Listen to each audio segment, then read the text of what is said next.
Assim, não, acho que, falando especificamente do Brasil, que eu acho que é o tema mais relevante, né? O Brasil, no governo Dilma, começou ainda no governo Lula, uma catástrofe fiscal que resultou naquela recessão, uma depressão econômica e desemprego, etc.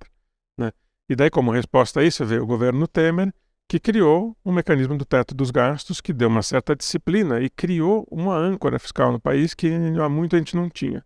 Essa âncora ela foi sendo vilipendiada ao longo dos anos do Paulo Guedes, no final populista horroroso, e abandonada, né, em definitivo por esse governo novo. Né? Então a gente perdeu total a âncora fiscal. Né? E nosso benefício também no governo Temer a gente aprovou, né, caminhou na aprovação da independência do Banco Central, veio depois, mas a gente tem aqui um Banco Central autônomo. Então, assim, a gente não tem uma âncora fiscal nenhuma, a gente está por vir aí esse novo framework que ninguém sabe o que virá, ninguém tem muita grande expectativa de que vai vir um negócio muito brilhante, e não tem nenhuma âncora fiscal, mas tem uma âncora monetária muito clara. Você tem um Banco Central autônomo, que tem um regime de metas estabelecido, então a meta específica tem o Copom claramente muito compenetrado para fazer valer a meta de inflação. Então, o que me tira o sono é, depois do governo destruir a âncora fiscal, ele vem a destruir a âncora monetária, que é acabar, direta ou indiretamente, com a independência do banco e destruir o regime de metas. Você começa a destruir o regime de metas falando que você vai, por exemplo, aumentar a meta de inflação.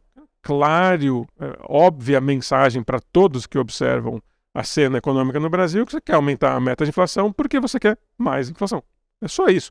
É o sinal claro e inequívoco de que você almeja ter mais inflação e não menos. Então, é um sinal de leniência óbvio. Então, esse é o primeiro red flag que, para mim, se fizer, vai ser um dos maiores erros de política econômica que a gente já teve no país. Começa com a meta, mas não termina lá. Tem as próprias indicações para o Banco Central.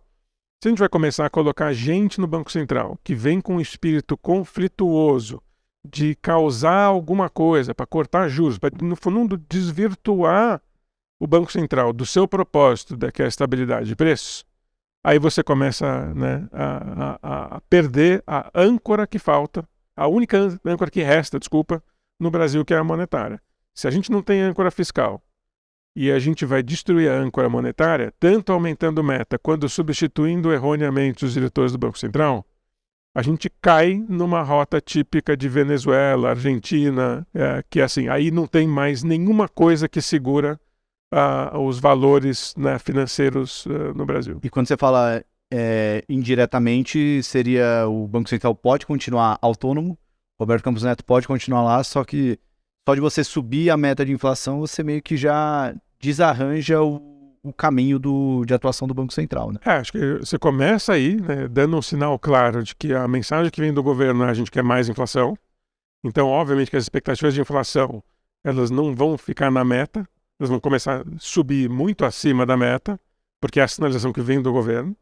E daí, diante desse fato, o Banco Central, ainda independente, autônomo, vai falar assim, poxa, as expectativas da inflação estão subindo, né?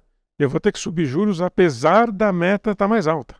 É justamente o inverso do que as pessoas imaginam, que vou subir a meta, então vou conseguir cair juros, né? Ao subir a meta é um sinal inequívoco, assim, eu quero mais inflação. E daí as expectativas de inflação vão começar acima da meta, como foi nos anos Dilma.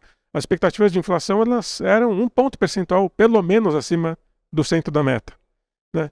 E daí o Banco Central vai se ver numa situação de ter que subir juros a despeito da atividade fraca e uma meta maior. E daí vai começar a ter ainda muito mais crítica, muito mais pesada a atuação do Banco Central. E daí cresce a ideia de que vou substituir então os diretores por um cara que lá na frente vai ser o presidente, mas já desde agora vai começar a votar por cair juros, por começar a fazer algum tipo de artimanha que no final das contas acaba com a autonomia de facto, ainda não com que a de jure vai estar lá, mas a de facto foi pro vinagre. Então assim, o que me tira o sono do Brasil é a gente flertar com essa história de acabar com a única âncora que nos resta, que é a âncora monetária. Isso me tira o sono.